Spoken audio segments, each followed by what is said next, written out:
चतुराई और बुद्धि के सही इस्तेमाल के लिए बीरबल के किस्से खूब मशहूर हैं। बादशाह अकबर के ऊपर आई मुसीबतों को बीरबल हमेशा चुटकियों में सुलझा देते थे। सिर्फ असल जिंदगी की परेशानी ही नहीं, बल्कि बादशाह के सपनों की गुत्थियों का जवाब भी बीरबल के पास होता था।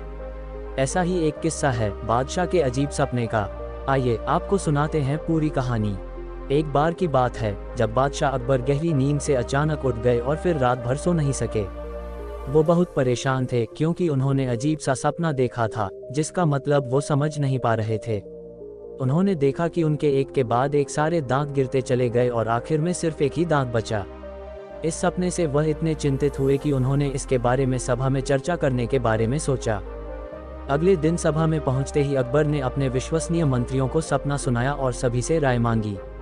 सभी ने उन्हें सुझाव दिया कि इस बारे में किसी ज्योतिष से बात करके सपने का मतलब समझना चाहिए। बादशाह को भी यह बात सही लगी। अगले दिन उन्होंने दरबार में विद्वान ज्योतिषों को बुलवाया और अपना सपना सुनाया। इसके बाद सभी ज्योतिषों ने आपस में विचार विमर्श किया।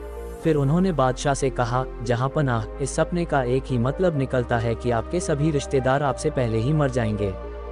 ज्योतिषों की यह बात सुनकर अकबर को बहुत गुस्सा आया और उन्होंने सभी ज्योतिषों को दरबार से जाने का आदेश दिया।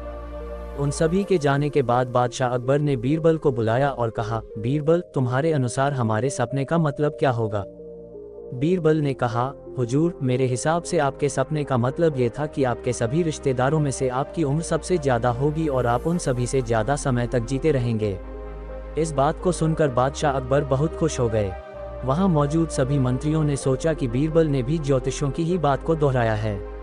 इतने में बीरबल ने उन मंत्रियों से कहा कि देखो, बात वही थी, बस कहने का तरीका अलग था। बात को हमेशा सही तरीके से सामने रखा जाना चाहिए। मंत्रियों को इतना कहकर बीरबल सभा से चले गए। कहानी की सीख, किसी भी बात को बोलने का एक सही तरीका होता है।